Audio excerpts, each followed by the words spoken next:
రాజులకు రాజు ప్రభులో ప్రభు అయిన యేసుక్రీస్తు నామమున మీకు శుభములు. ఈరోజు దేవుడు మనకు అనుగ్రహించినటువంటి వాగ్దానము కొలస్సీలకు రాసిన పత్రిక 3వ అధ్యాయము 23వ వచనము. ప్రభువు వలన స్వాస్థ్యమును ప్రతిఫలముగా పొందుదమని ఎరుగుదురు గనుక మీరేమి చేసినను అది మనుష్యుల నిమిత్తము కాక ప్రభువు నిమిత్తమని మనస్ఫూర్తిగా చేయుడి.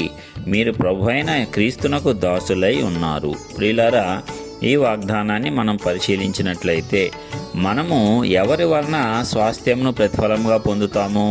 ప్రభు అయినటువంటి దేవుని వలన మాత్రమే స్వాస్థ్యమును ప్రతిఫలముగా పొందుతాము. ఆయన మనకు నిత్య స్వాస్థ్యాన్ని ఇచ్చాడు. ఆయన కుమారులుగాను కుమార్తెలుగాను మనము జీవించటానికి ఆయన యొక్క స్వాస్థ్యం అంతటి మీద మనకు అధికారాన్ని ఇచ్చాడు. ఇది చాలా గొప్ప సంగతి. మరి ఈ రీతిగా దేవుని నుంచే మనం స్వాస్థ్యాన్ని ప్రతిఫలంగా పొందుతామని తెలుసుకొనగలము. కాబట్టి మనము ఏమి చేసినా సరే అది మనుష్యుల నిమిత్తము కాక ప్రభువు నిమిత్తమని మనస్ఫూర్తిగా చేయాలంట.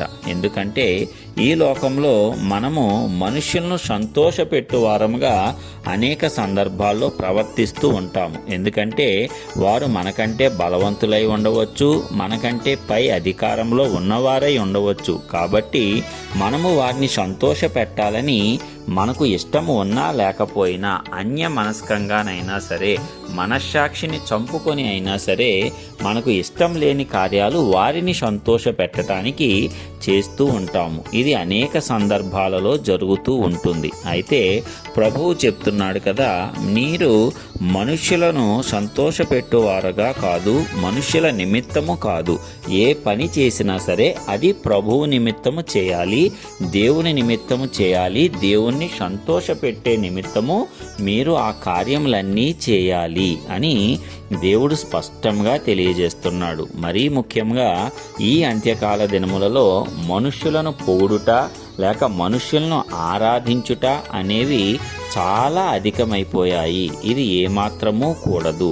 మనుష్యులను అభిమానించవచ్చు, కానీ ఆరాధించటము, వారిని దేవుళ్ళలాగా పూజించటము అనేది ఏమాత్రము చేయకూడనటువంటి పని. అది దేవునికి అసహ్యమైనటువంటి కార్యము. ఎందుకంటే దేవుడొక్కడే, ఆయనే ఉన్నతుడు, ఆయనే మనకు ప్రతిఫలము దయచేయువాడు, ఆయనే మన కార్యములన్నిటినీ కూడా సఫలము చేయువాడు. కాబట్టి మనకు స్వాస్థ్యాన్ని నిత్యముగా అనుగ్రహించినటువంటి ఆ దేవుని నిమిత్తము మనము ఏదైనా సరే కార్యము చేయాలి.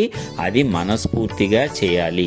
ఏదో మొక్కుబడిగా దేవుడికి చేయటము, మనుష్యులను సంతోషపెట్టాలని మనసు చంపుకొని కార్యములు చేయటము, ఇవేవి కూడా దేవునికి ఇష్టము లేదు. నీవు ఏ కార్యము చేసినా దానిలో నీ యొక్క ప్రభువును స్తుతించాలి. ఆయన అద్భుతకరుడు, ఆశ్చర్యకరుడు అని ఆయన యొక్క కార్యములను నీవు గుర్తించాలి. దానికి కృతజ్ఞతాస్తుతులు చెల్లించాలి. ఎందుకంటే ఈ భూమి మీద మనిషి యొక్క జీవితమే ఒక అద్భుతము. దేవుడిచ్చినటువంటి ఊపిరి చేత మనమందరము మనుగడ సాగిస్తూ ఉన్నాము. ఆయన అనుగ్రహించే మేలుల చేత ప్రతిరోజు మనము సంతోషంగా జీవించగలుగుతున్నాము. మరి అలాంటి దేవునికి అనుకూలంగా నడుచుకుందామా? అలాంటి దేవుని కోసము మనము జీవిద్దామా? లేక ఇతరులను సంతోషపెట్టడానికి మనుష్యులను పొగుడుకుంటూ మనుష్యులను సంతోషపెట్టుచు వారి ద్వారా ఏదో లాభము పొందాలని మనము వేషధారణ స్వభావం కలిగి జీవిద్దామా? మరి అది మనమే ఆలోచించుకోవాలి. అలాంటి వేషధారణ స్వభావము ఏమాత్రము దేవునికి ఇష్టము లేదు. అందుకే మనము ఏమి చేసినా సరే దేవుని నిమిత్తము మనస్ఫూర్తిగా చేయాలి. మనము క్రీస్తును అంగీకరించిన తర్వాత క్రీస్తుకు దాసులమై ఉన్నాము. కాబట్టి మనము ఏమాత్రము మనుష్యులకు దాసులము కాము, మనుష్యులకు బానిసలము అంతకన్నా కాము. మరి మనల్ని క్రీస్తు స్వతంత్రులుగా చేసి ఉన్నాడు. మన మీద ఉన్న ప్రతి బానిసత్వాన్ని ఆయన తొలగించాడు. కాబట్టి మనము క్రీస్తును అంగీకరిస్తే ప్రేమ ద్వారా మాత్రమే క్రీస్తుకు దాసులము తప్పిస్తే బలవంతంగానో బలాత్కారంగానో క్రీస్తుకు దాసులము కాము. మరి ఈ సత్యాన్ని గుర్తించిన వారందరూ కూడా గొప్పగా దేవుని కోసం ఈ లోకంలో జీవిస్తారు. మరి నీవు నేను కూడా ఈ దినము నుంచి మరి అలాంటి జీవితాన్ని దేవుని కొరకు జీవించాలని తీర్మానం చేసుకుందాము.